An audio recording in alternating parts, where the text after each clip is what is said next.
The number 2 seed in the West, making things look easy so far. They have a 3-0 lead on the Denver Nuggets with a 116-102 win on the road in the Mile High tonight. Pulling away in the third quarter, which they won by 10, and starting the fourth quarter with a 14-2 run that made their lead 20 and basically put it away. Welcome in to our post-game coverage, Playoff Central Live, presented by State Farm. Matt Weiner, Steve Smith, Brendan Haywood right there.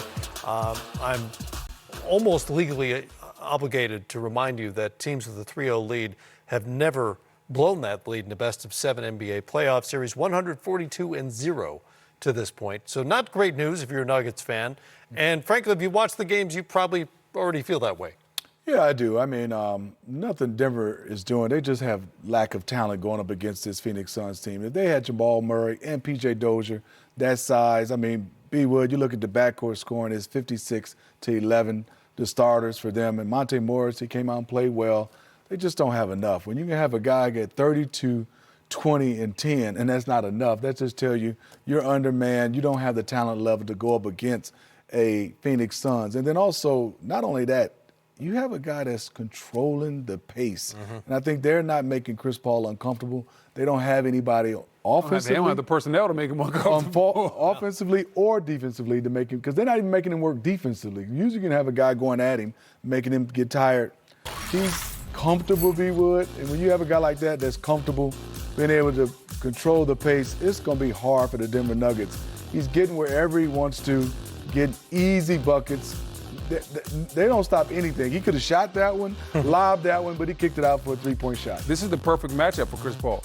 He doesn't have to guard anybody high end. Then at the same time, when he goes into the mid-pick and roll, it's the Joker in the pick and roll, and they've been playing a drop because the Joker's feet aren't that quick. So now Chris Paul, he's one of the best guards at attacking drops. Now he gets to come in there, get to his floater, his mid-range, he can throw a lob, or he can throw the cross-court pass to the corner. So Chris Paul couldn't have picked a better second-round opponent than the Denver Nuggets, especially with them being as unhealthy as they are. Look at that tonight.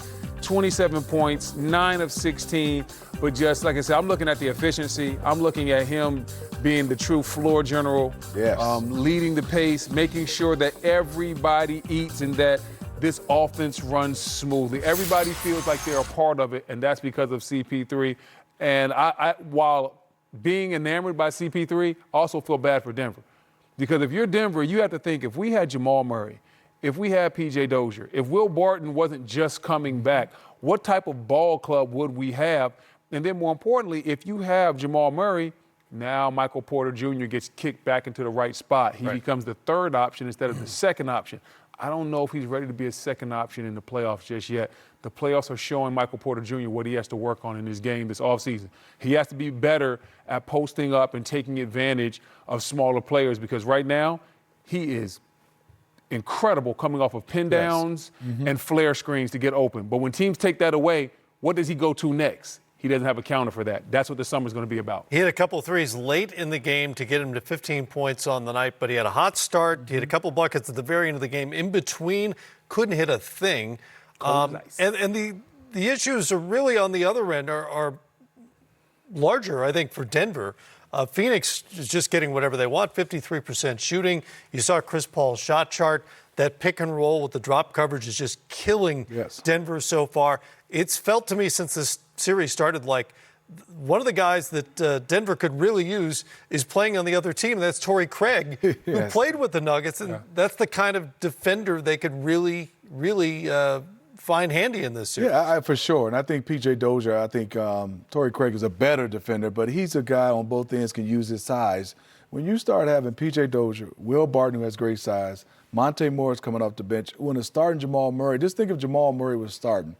Who does Chris Paul guard? If you had Will Barton and Jamal Murray starting. Got to guard somebody. You got to guard somebody. It puts him in a difficult situation. Now your bench is stronger. And I think now, like you said, Michael Porter is a guy that now it's hard to load up against him. It's just unfortunately for them. They have struggled with guys with injuries throughout this, series.